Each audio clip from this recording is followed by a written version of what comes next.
There, we're recording. All right. So it is August 29th as we're recording this. Welcome to episode 19 of the MakeGuitar Podcast. Today we're going to talk about the movie Barbarella and how to solo. Because we know. Because we're experts on that, right? No, total experts. Yeah. So how you doing, Mitch? I'm doing pretty good, Kirk. How are you doing? I'm doing all right. It's yeah, it's sunny and hot here, and Oh, is it? Yeah. Okay. So yeah. It's kind of overcast in my neighborhood, but it's warm out. Okay. Yeah, it's warm in San Francisco today.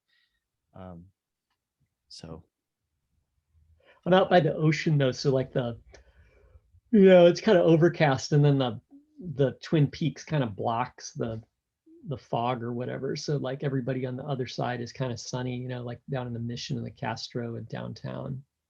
Yeah, it's really brain melting over here. Like the heat just slows you down. It kind of feels like Florida or something like that, where it's just like, it's like you don't want to be part of the rat race. You just want to like chill. Yeah, for sure. Right. So I'm chilling.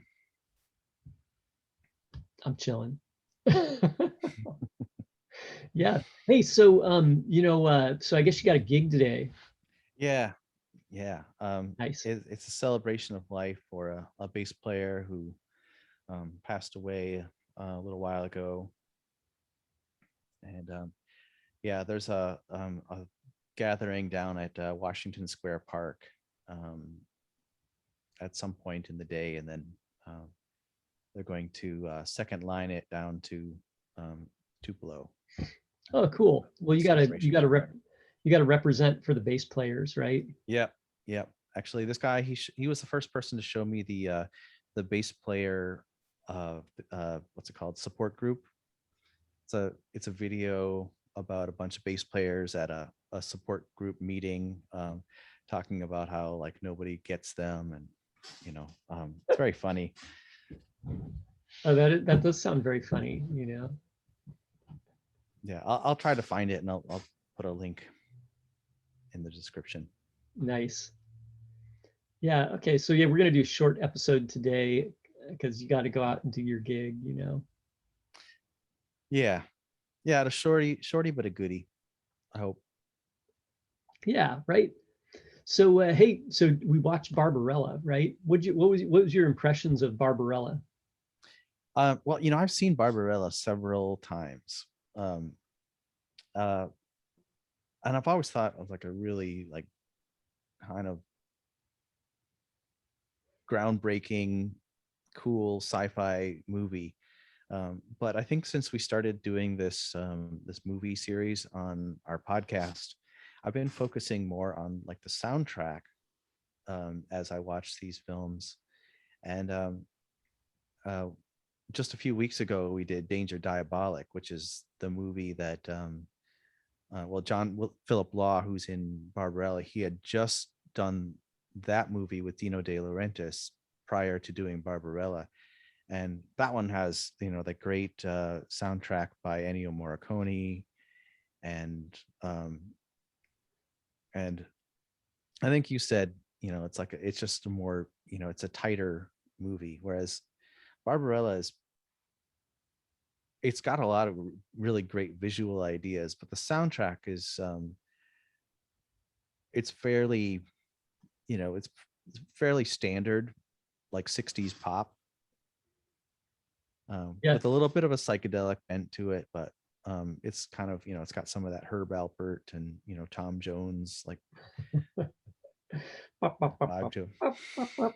It's like all trumpets and yeah, muted trumpet is all over. Yeah. There's a little bit of fuzz guitar and some tremolo, and yeah, it kind of reminded me of like sitcom or game show soundtrack or something, like game show theme music.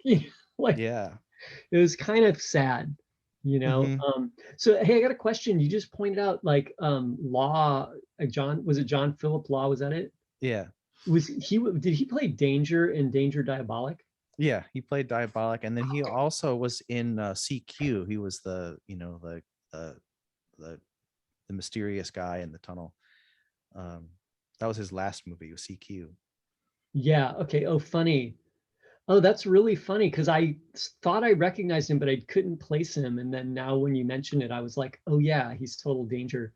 Yeah, because actually he was one of the better actors in the whole thing. I thought he did a really good job of his part, even though his part was a little bit goofy. He's like the blind angel, and he doesn't really like. I feel like if he came across not so great, it's not his fault. It's like, kind of the direction and the part, the writing for his character. Absolutely. Yeah, there were some times when I was looking at him and I was thinking that the actor John Philip Law is like, what am I doing with my career?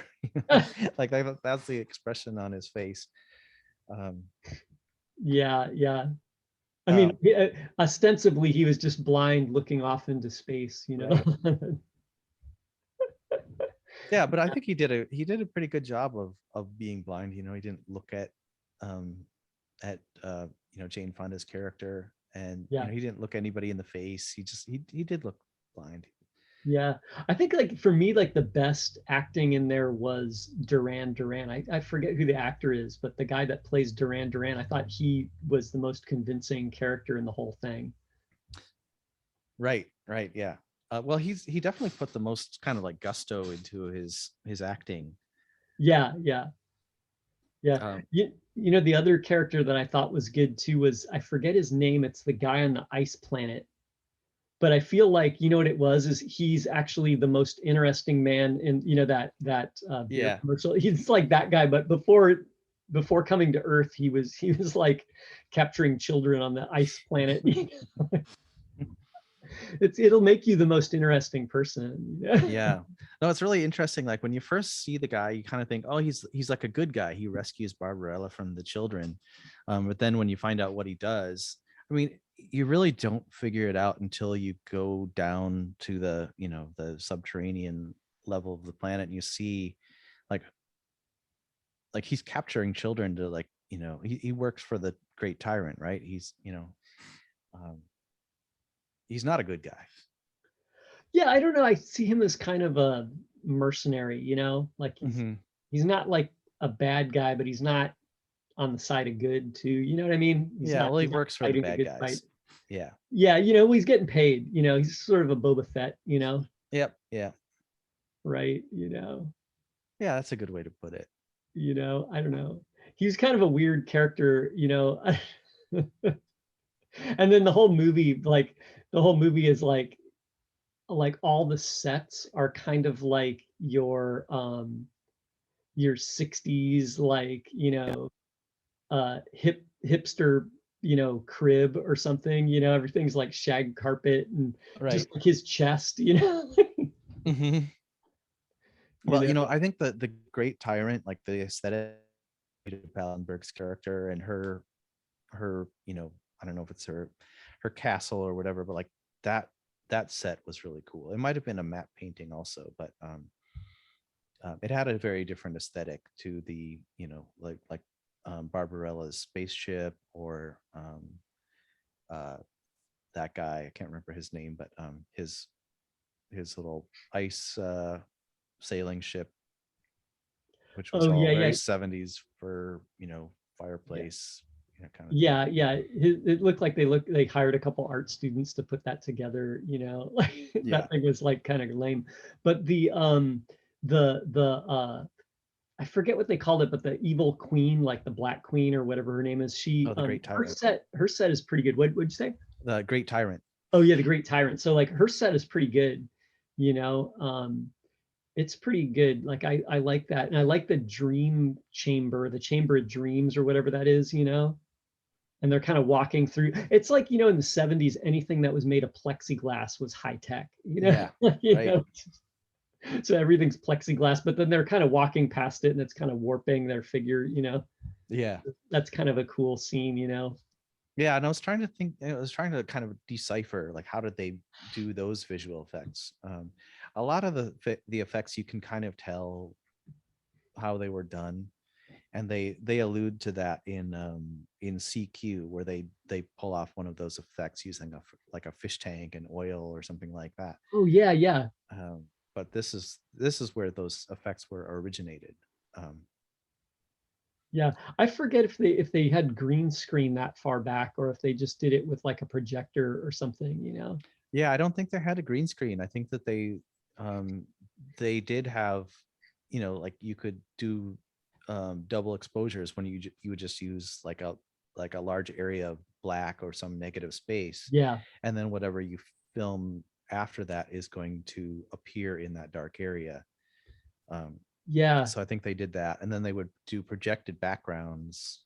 But there were a bunch of other things on this where they were, um like the images they were using for backgrounds, like the effect when Barbarella's first landing on the planet.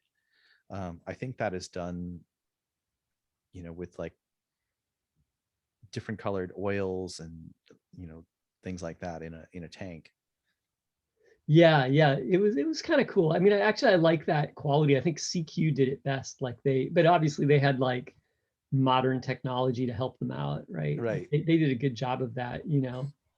Yeah, it was pretty good. I mean, like I feel like they said that that a few people had tried to do a remake of Barbarella, but it never got off the ground, you know. So there's Hmm. been a couple times when people tried to do that, and I think it's really due for a remake because I saw the movie originally like when I was in high school at like a midnight movie, which is kind of like the perfect thing for it. Like that's where it would live best, you know.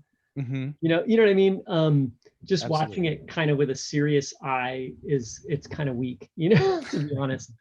You know, like Yeah. Jane Well, Fonda's character, like we talked about this earlier, is I just kind of saw her as like, you know, a Mary Tyler Moore or something, you know. right. Yeah. I mean, just like politically, I mean, it's not a very like feminist movie. Um, No. uh, but they do talk about that, like in this Wikipedia article, about how she wasn't like, what do they say? It's like she wasn't made into a feminist. She was just kind of like, this was just the way that she always has been. She wasn't liberated. She was always, you know, this way. But I don't know. It seems kind of fitting for Jane Fonda because um, she's never very far from controversy. Yeah, I mean, the last time I heard anything about Jane Fonda, it was the whole thing with Ted Turner and the tomahawk chop. Uh, the fan cheering on the Braves thing, and yeah, um, she started out her career with the whole Hanoi Jane controversy. So um, so yeah, it doesn't really surprise me that you know she's kind of seems very conflicted. Yeah. Yeah, I mean, I kind of think that she probably maybe just doesn't look into the politics of it, so she's just being herself, you know. I mean, I almost feel like the character Barbarella was just Jane Fonda, like, you know, in space, you know, like Right. because Yeah. at every turn, you know, that something happens, and then she just kind of looks kind of like surprised, like, you know, like the Black Queen is like, or the tyrant is like, you know, hey, we must release the Matmos, the liquid evil, you know, like we're gonna release it on the world, and that's how we're gonna escape. Or, you know, since we can't escape the Chamber of Dreams, you know, we'll just release the evil on the world. And then Jane Fonda's like, or Barbarella is like, do you think that's a wise idea? Like, you know, it's just like, you know, but she just kind of turns like as if it never occurred to her, like what would happen if you release that, you know, like or she's like considering it like, oh, okay, if you say so, you know, rather than taking a proactive approach like, hey, don't do that, let's think about it first, you know, like, are you, you know, like, Right.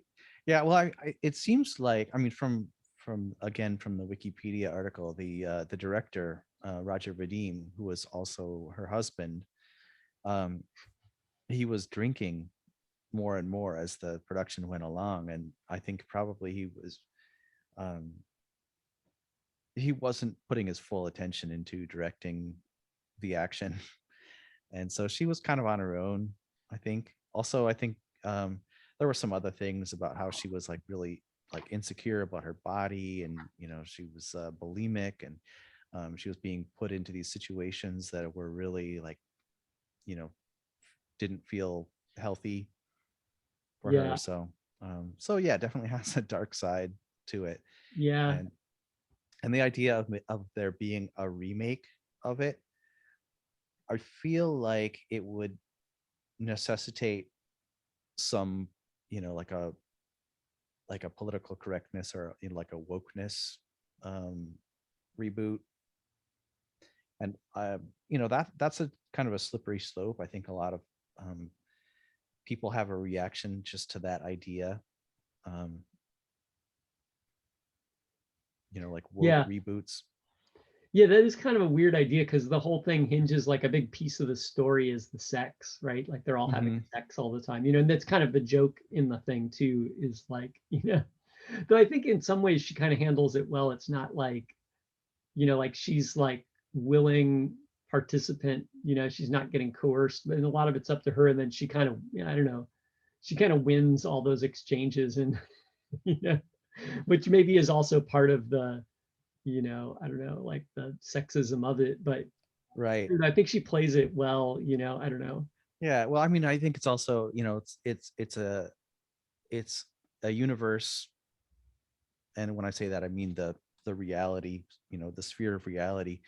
Um, it at least on Earth, people don't actually, physically have sex. They have the pill that they each take, and then they, like Do they? they put their hands together, and they have like this weird, um, I don't know, chemical reaction or something like that.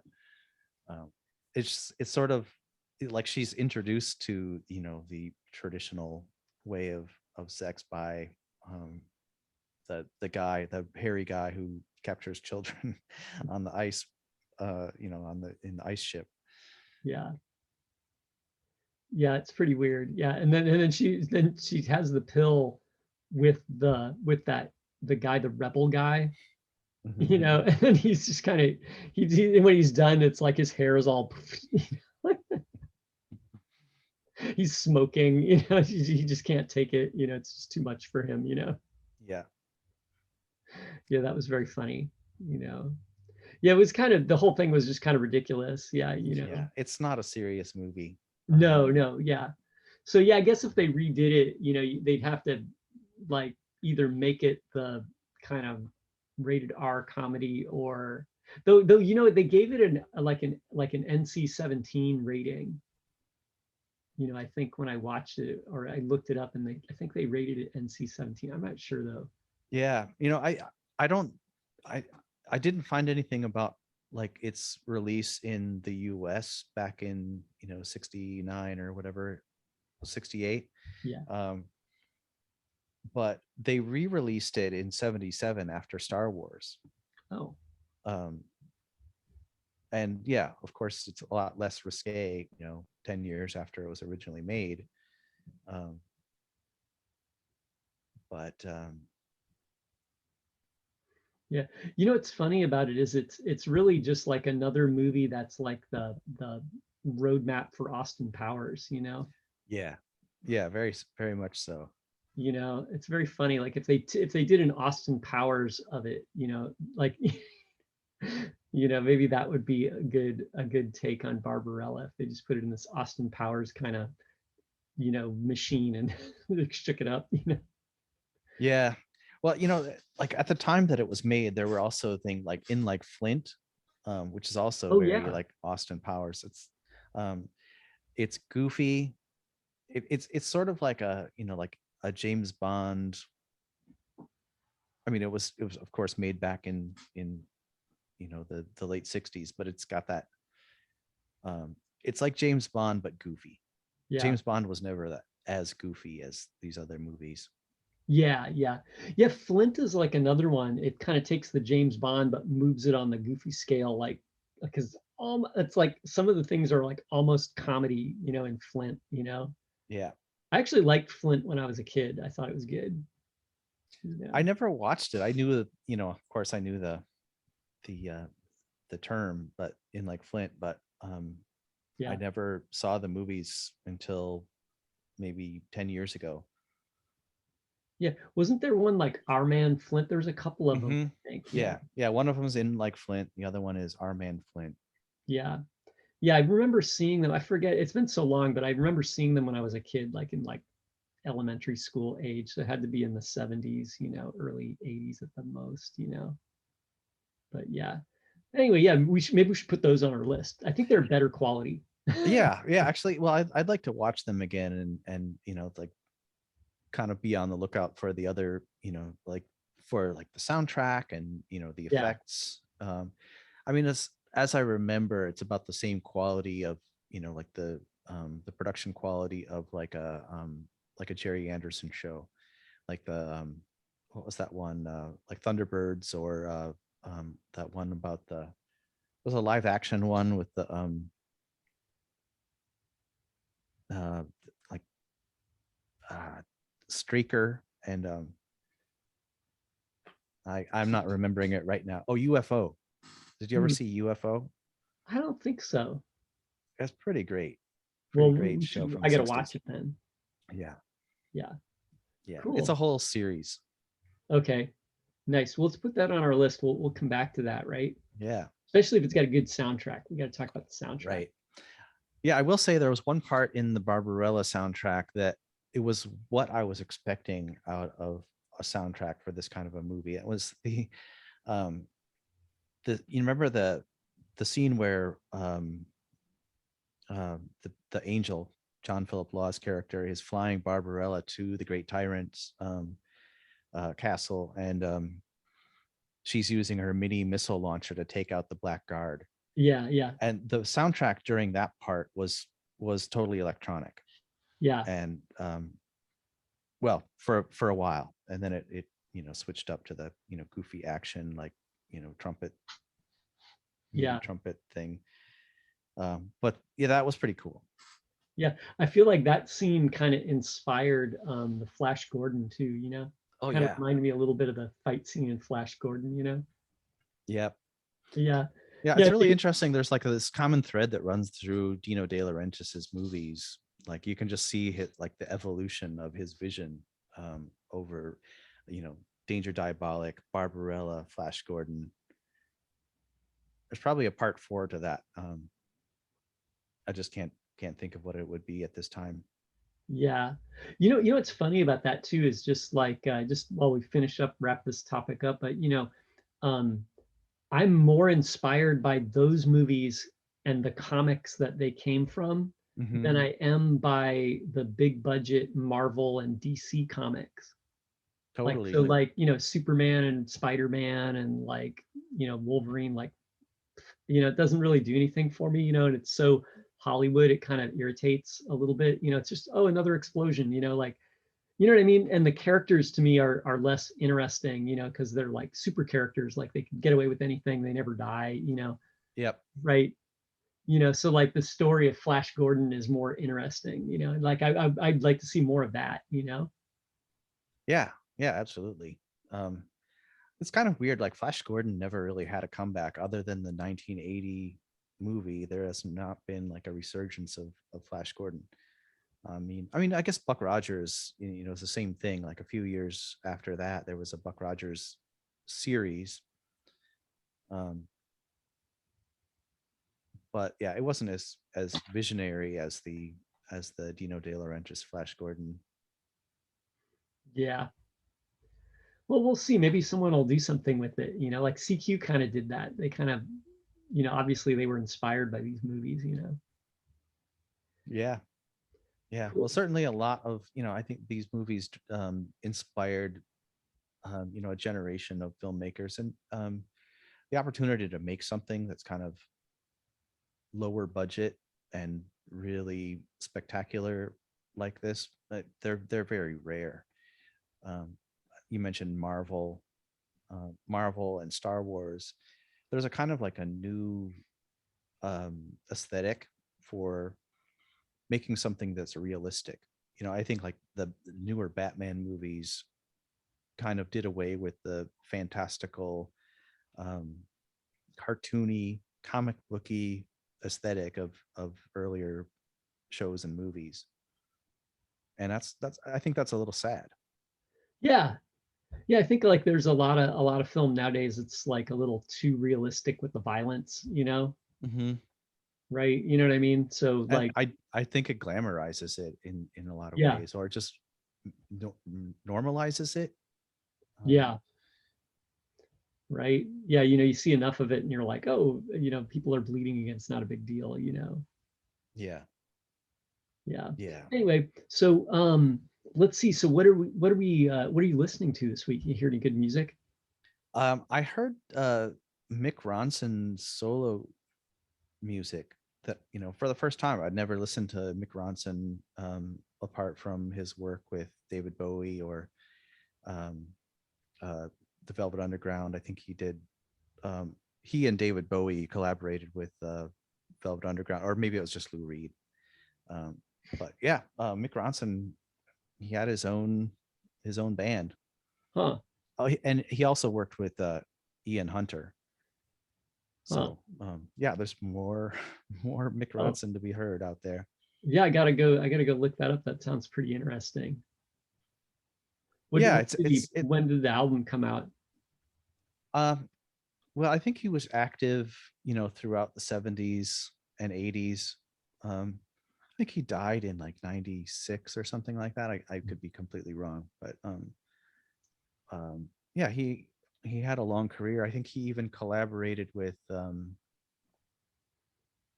oh shoot, I'm forgetting now. I was just reading about no, it was John Cougar Mellencamp. He was saying like Mick Ronson kind of inspired him to put in like some um like hand claps or cowbells or something like that into like Jack and Diane, that were kind of like unexpected things. And I thought, well, that's really kind of um that's kind of unexpected. You just don't really, it's like you associate Mick Ronson with David Bowie. You just don't imagine him working with John Cougar Mellencamp. I wouldn't have expected it. Yeah, Yeah, that's cool. I'm gonna go look that up. yeah, pretty cool. Yeah. Yeah, and if it gets you into some more Ian Hunter, um, What's then Ian that's good Hunter too. done? I don't know Ian He's Hunter. uh he's the guy from Mott the Hoople. Oh, okay. Huh. So that's in the same vein as David Bowie. Yeah. I mean, I kind of feel like he was really just kind of on loan from David Bowie, because David Bowie wrote All the Young Dudes, and uh, I'm I'm imagining Mick Ronson had a big part in kind of creating the sound of that song as well. Yeah. Oh, yeah. Yeah. It does. It sounds like it. I would not be surprised. Yeah, that sounds pretty cool. I'll have to look that up. Yeah. What have you been listening to? I wish I was listening to something like more interesting, but this week I listened to Goblin Cock. Ah, okay. I don't think I've ever listened to Goblin Cock. I forget the guy's name. He has a couple bands. Let me Google it. Is he on Bandcamp? Yeah, they are, but the guy, I forget his name. Rob Crow, that's it. Okay. And he has a band called Pinback, and he does some other stuff too, but like Goblin Cock is kind of like his metal thing, right? And they're kind of like doom metal math rock, but also they kind of poke fun at stuff a little bit. They're kind of a little bit humorous, but not like, comedy. I don't know. Okay. They're kind of interesting. I kind of like the music, and there's one album that's a bunch of covers, and they do like a really great cover of what's that song? Head Over Heels. Um. Oh, by Tears for Fears. Yeah, yeah, yeah. He does like a great cover of, but like it's kind of like a metal, like doom metal math rock cover of like Head Over Heels, but it's like super well done. It's super good. Like the Okay. first time I heard it, it was kind of surprising because I didn't know what it was, you know. I didn't recognize it till they got into the song and they played the riff, and then I was like, oh yeah, right. And it was just really good. And then he also does a cover of Summer Breeze. That's really Oh, good. okay. He does a super metal cover of Summer Breeze, except when I say metal, it's more like doom metal. It's kind of like slow, sludgy, but kind of like with Hmm. double time bass drum or something, on the chorus, and it's super well done, and like super like scooped mid-tone guitars, like, Hmm. and then what's best is like he really sings, so it's not like he's just like doing the Cookie Monster voice kind of saying the words. It's like he sings the melody, and it sounds really great, like he's got a good voice. Oh, cool. I'll check it out. Yeah, I feel like that's what's missing in a lot of metal for me. Like I like some metal, but I also like don't really get into like the Cookie Monster, like when people can't really sing but they're just kind of belching out the words, rah, rah, like I don't, Yeah. it doesn't get me, like I like it when there's some musical, quality to the lyrics, so. Yeah. Yeah. Yeah. And like also like the high screechy voice in metal, that kind of Oh really yeah, yeah, turns me off. yeah, Um, I was having this conversation with Brendan the other day, but like sometimes like, well, like for instance, um, like Axl Rose, when he would sing in his normal voice, I kind yeah, of like that. Kind of like yeah, hearing somebody sing in that register in that kind of music. Um, it's not as common. yeah, yeah, that whole falsetto metal thing kind of irritates too, right, or me anyway, Right. I but mean, like David Lee Roth was a great singer. Like he sang with his own voice. He didn't need to go falsetto, and he didn't need to artificially vocal fry or, do anything that wasn't, that wasn't in the realm of his normal voice. yeah, David Lee Roth is kind of amazing. Yeah, I'll stamp him amazing. Yeah, he's kind of amazing, Yeah, but anyway, so I was listening to some Goblin Cock. It was pretty good, It was kind of funny, It's kind of fun too. They're kind of like this. They're a little bit tongue in cheek. They have this video, and I forget what song it is, but it's hard to tell what's going on. But it's like the band members, and they're like, it just looks like a bunch of high school kids with some old bicycles, and then they have these super pointy guitars, right?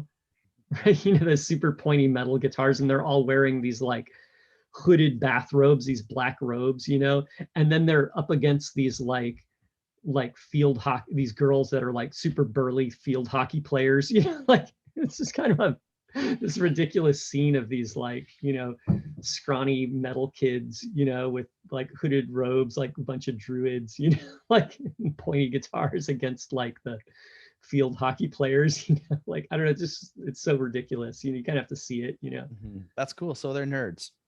Yeah, they're super nerdy. Yeah, Yeah.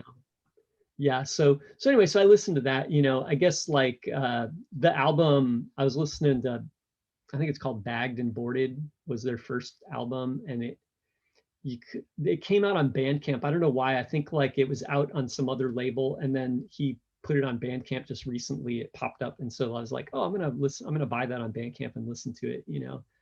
Because I haven't heard it. I had it on CD a long time ago, so I listened to that, and then I was like, oh, I'm gonna get, like, I didn't buy, they have another album that's like all, I think it's a bunch of covers, but it's got a bunch of weird covers that I didn't recognize. But then it also had the Tears for Fears cover and the Summer Breeze cover, so I got those two and I listened to those a couple times because I thought they were so good. Awesome. Cool. I'll check it out. Yeah. Yeah. Also, check out Matmos on Bandcamp. Oh Um, yeah. band, the band Matmos, who also their name was inspired by the movie Barbarella. In Yeah. addition to, Duran Duran, obviously, who is like the bad guy from Barbarella. The Um, Concierge. Concierge, yeah, Yeah. he's the bad, he's the great tyrant's concierge. Yeah.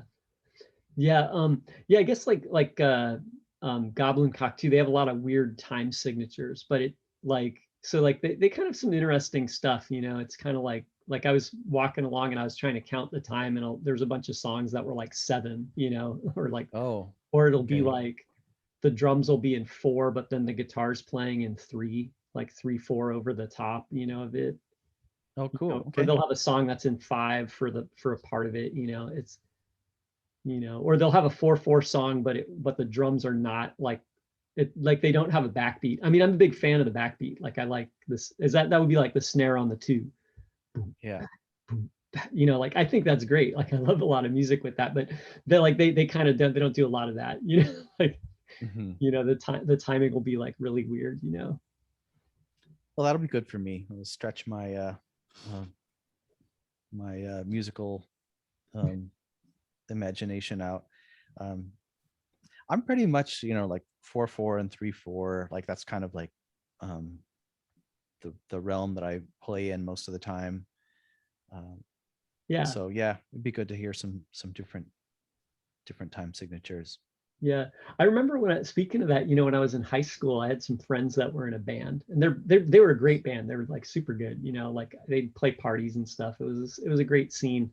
But I remember overhearing them talking one time, and they were kind of talking about reggae music, and they're like, "Yeah, reggae is like in 3/4, but and then they're like, people are saying like 4/4 is not like a great time signature; it's too regular or whatever." But then the guy, the bass player, was like, "Yeah, 4/4 is what's, I don't see what's wrong with it. It's just like walking.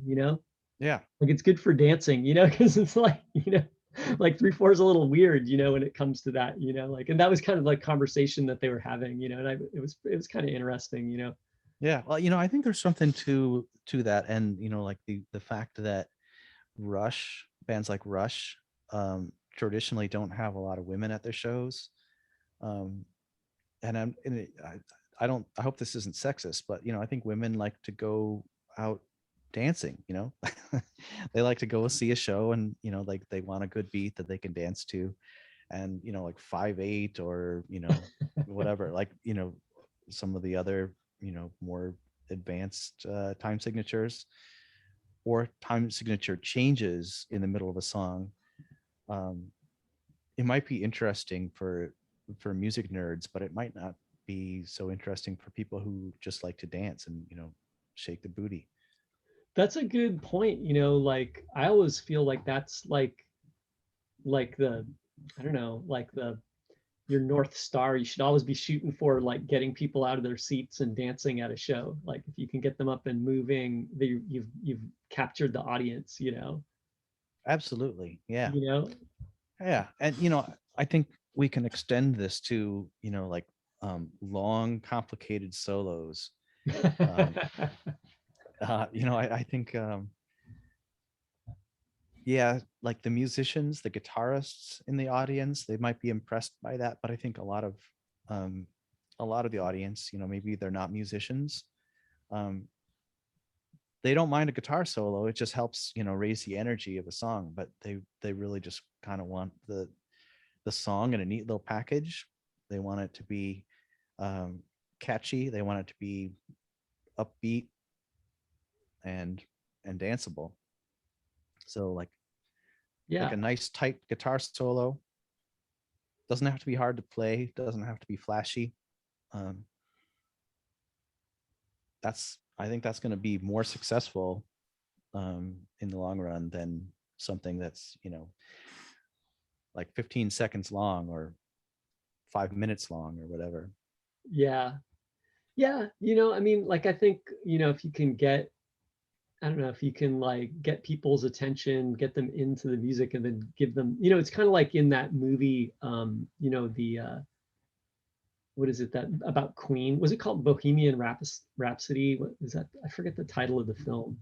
Oh, it probably was. Yeah. About Freddie Mercury. But there's a Hmm. scene where like, the Brian May character is like talking to the band, and they're like, okay, did you see how people were clapping on that song? I want to give them something that they can move to, right? So what we're going to do is we're going to go stomp your foot, clap your hands, keep repeating it. And they just did that, and then they made the song, right? And it was just like a great song that you could get the whole audience to do.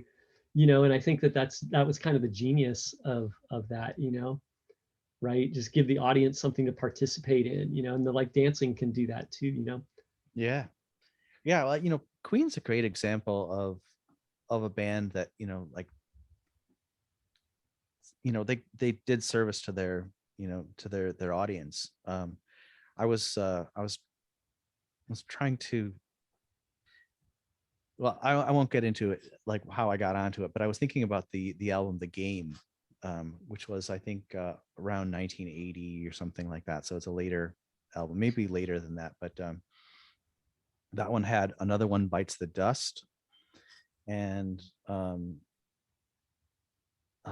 Crazy Little Thing Called Love, which is a total anomaly for Queen, but like, um, Another One Bites the Dust and Dragon Attack, they were responding to like Chic and, like good songs like Good Times, or like the kind of like the emerging of hip hop, Disco. bass lines. Yeah, yeah, yeah. So they were trying to give their audience something to dance to, um, Yeah. and of Yeah. course, with Brian May, is totally capable of blasting out a solo, but like, they never wasted anybody's time with a solo. Yeah, yeah, for sure, right? Plus I feel like the solo is great like when it's done well. So like you not just played well, but like it fits the song. So like, when you like, when you're like verse, chorus, verse, bridge, and then you put the solo there, you're like, oh great, or after the bridge, you're like, we're gonna do another verse, except it's gonna be the guitar solo, like the middle eight, or something, Mm-hmm. right? And then it's like, okay, we're going to replace the voice with an instrument as an instrumental thing. And then if you can play something that kind of like it borrows from the melody, then people have, it gives them something, their brains to hook onto. So they're like, I know where I'm at, right? Absolutely, yeah. Like, yeah, I like that idea of the middle eight, because it's not taking over. It's not like some like Layla or something like that, where there's a whole section that is just like a totally different song that's guitar solo. Um, People, yeah, like you said, people latch onto a thing, and when they hear it again, it's a reward. It's like like in a thriller, when you show the gun, eventually you're going to see somebody use the gun. Yeah, Chekhov's gun. Yeah. It's the plant, and what do they call it? The plant and uh, reward, or something like that. Yeah, Um, Chekhov's melody, is that what it's called? somebody sings, I'm just making that up, but like Oh, somebody okay. sings the melody and then we play the melody on the other instrument, like, yeah, right, Yeah. I mean, that's been part of music since, since the old days, like back in the days of, like Handel or whatever. Like, they would rip off the themes from other composers, because it makes the audience feel smart, like, oh, I know this song. Uh, yeah, and it's like the the melodies become symbols of a kind of thought or emotion. yeah, So yeah, yeah, people like hearing things that they already know. That's why popular music works so well. Like, why you can force feed, um, people, like 40 songs on a radio station, and have everybody go out and buy the single on iTunes. yeah, yeah, for sure. I think too, music is repetition. So I feel like the repetition in music is the good thing. And I think like, you know, people like your brain follows patterns. And so, when you hear a pattern and then it changes, you're kind of like your brain perks up, right? But Mm-hmm. if it's just changing constantly all the time, then your brain can't keep up with it. You're waiting for it to come back again, So like if Right. you have like your introduction riff and then you have like a verse and you hear the verse twice and you're like, okay, I'm seeing the pattern, and then you hear the chorus and you're like, wait, something changed. And then it comes back to the verse and your brain is like, okay, well now I'm back in that, like I recognize this pattern again, Yeah. or you hear someone sing a melody, but then someone plays it on another instrument or part of it, like you pick out the bits that you recognize, and I think that's a good thing, you know. I mean, like Right. some people would say, like, you know, everything should be changing all the time, and that's more creative. But I don't know that it's better music, you know.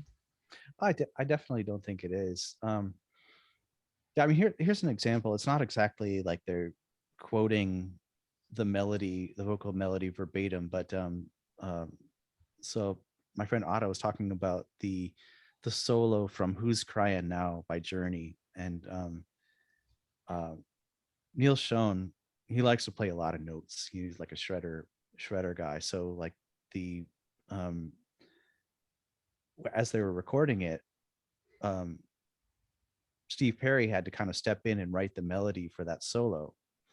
Um, and I don't know if you recall how that goes, but it's that beep beep beep beep beep beep. It's like simple, like, but it's sort of frames the melody, you know, like the vocal melody of the song, and I think that makes it a much more successful song. I mean, it was a popular song; it was a single, um, Oh yeah, for sure. Yeah, um, yeah. I and think if just you doing don't, something with a lot of notes that you where you can't really pinpoint a melody. yeah, That's not that's it's not going to you know, bring people in the same way. yeah, yeah, or it's going to leave them kind of adrift for that 8 bars or whatever it is. You know, they're kind of like, what's going on here? You know, they're waiting to get back into the song again. You know, but if you put them in a new space, like there's new timbres and a new instrument, you know, a new register or something, but it's the same melody, then it gives them like a point of reference, you know? Right. Yeah. Yeah, exactly. You want to orient your audience. You want to give them the best chance of succeeding at following you where you're trying to go with your song. Yeah, totally. That's actually a good way to phrase it, right? Is you want to take the audience with you. Yes. And you want to get them to move their body. Yeah, absolutely.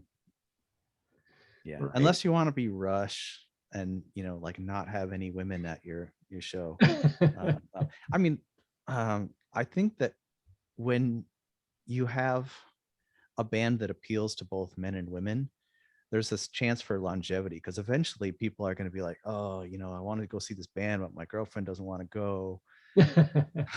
And all, you know, all of my friends are all shacked up and nobody wants to go to see this band. Yeah, it sure opens up the audience too, right? You know, 51% of your audience, you know. Yeah. Right, you know. Yeah. Hey, so what are you working on this week? You got anything you're working on? Well, I will say this was kind of an experiment, but years ago I put together um my kind of like, it's sort of like my inspired by Kurt Cobain Jazz Master, you know, that guitar.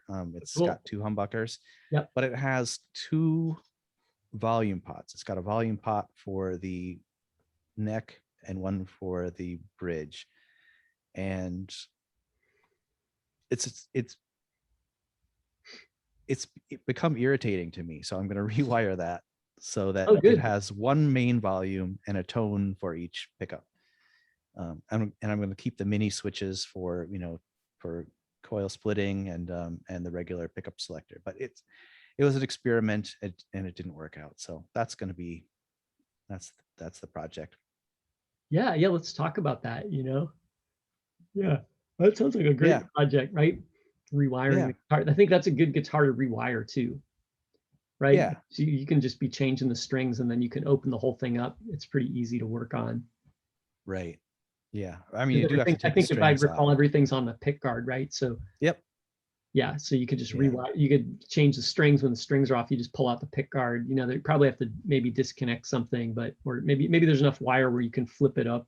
You know, where it's open, you can get underneath. I think so. Yeah. Yeah, Yeah. cool, As I recall. nice. How about you? What are you working on this week? Well, I made this big muff here. Get some light on the big muff there, right? So I Oh made yeah, this big that's muff. black on black. Well, this is actually green. It's like Oh, okay. it's like olive green, like kind of military kind of color. So I'm going to make a demo of it. And then I made this ugly face here. This was kind of sitting around for a long time. It was like not the new board, but an old board that I had. And I thought I just wired up, and I did. And I put these knobs on there, you know, so I'm going to do a demo of the ugly face. And then I milled up a couple of these enclosures here. So a red one and a black one for this haunting mids fuzz. Yeah, those look great. Yeah, so I got to drill those, and then I got the boards built. So here the two PC boards are right here, right? So these are all built up, but I got to drill it and then put those in there, And then I got this other thing. I got like a bunch of stuff in this bin. So I got these 3 boards here that I just started. There's a lot of parts on these. This is an Aeon Effects PC board for a Love Tone Doppelganger clone. So Doppelganger was like, Love Tone was a company that was like early 90s or late 90s, early 2000s. And they made some really interesting effects, but they usually came in big boxes with lots of knobs and jacks. So they have like expression pedal jacks and effects send and return loop, Are you going to have an expression pedal jack on that pedal? I think it has that actually. I think it does. Okay. Right. So anyway, so I'm going to work on these right here. I thought I'd try and build a couple of them up, like build 3, and then maybe I'll try and see if I can sell 2 to finance the, right? Finance the build expenses, right? Cool. What does a doppelganger do?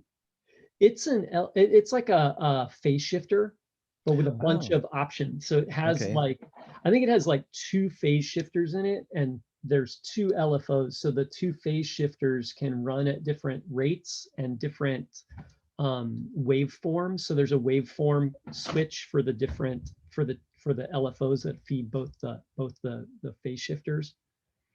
And there is a switch so you can sync the 2 phase shifters together or separate them. And I think you can turn on both of the phase shifters or just have one of them. That sounds super cool. Yeah, it is. This is like a super cool effect. Look it up. They don't make these anymore. Or if you want one, you can probably find it on Reverb for like $1,000. Okay. So you can't really buy them. So anyway, so I'm going to try and get these going. What's cool about this too is that it just uses a lot of bog standard parts. So it's just like op amps and resistors and a couple like photo cells, photo resistors, right? So it's not like hard parts to get. It's like some effects you're like, oh shit, I need a special chip, or I need something and they don't make it anymore, or something like that. This is pretty, like everything's kind of bog standard. It's just got like a lot of parts. So cool. Do you have one of those pedals already, or this is your first one? No, I don't have one because they're expensive. They're like, they cost a lot of money, and then like I'm not into the collecting for like owning the originals. You know what I mean? Like I want to own one so I can play with it and hear what it sounds like. I don't want to own one to be a collector. You know what I mean? Like I want to own it because I want to step on it with my foot, like, so anyway, so I got that. I got those to work on. Yeah, there we go. Right. So I'm going to work on that, Yeah, cool. Should we call it a day? Yeah, I think that's that's a pretty good tidy little chunk of content. Yeah. If you're watching this and you you don't think we gave you a tidy bit of content, let us know in the comments below. We'll try harder, but check out Matmos on Bandcamp. Check out Goblin Cock, and I didn't even mention it, but I also listened to an album by Say Sue Me, a South Korean band, and check out I don't think he's on Bandcamp, but Mick Ronson. Yeah, I'm gonna go look into that Mick Ronson album. I gotta go hear that. Yeah, it's cool because like that what he played on records with David Bowie, that was sort of that was a negotiation between him and David Bowie, because he plays he plays like he plays, but he played different things on his own stuff. because it's his own stuff. Yeah. If that makes any sense. Yeah. I mean, I think there's a lot of music out there where you don't get a chance to hear it because it just wasn't popular, but it's good and it's done by people that you would like, you know what I mean? Right. But they just weren't popular at the time, or they were like not popular for doing their own thing. They were popular for working with someone else. You know, there's a lot of that. Oh yeah. And there's a lot of that stuff that's like, it's popular. It's just not as popular. It's, like Brian Eno, or, like Daniel Lanois, he's a good example. Not as many people have heard Daniel Lanois as have heard U2, but he kind of made U2 sound like they did in the 90s. And that's important. Oh, So, for sure. Yeah. Yeah. Right. So yeah, Mick Ronson would be a little bit like that. Like, David Bowie wouldn't have sounded like he did without Mick Ronson, but he still was the star. Yeah. Well, he was kind of the writer, Yeah. David Bowie was a pretty talented writer. Yeah. Right. And singer too. You know what I mean? Like he's got a very iconic voice. Yeah. Mm-hmm. Yeah. Yeah. Cool. Should we call it a day? Yeah. Let's call it there. So come back next week when we'll do the episode 20. We finally hit a round number again. Nice. So that'll be a special one. Yeah. We'll have a celebration cake. Yeah. Okay. See you later. All right. Cheers.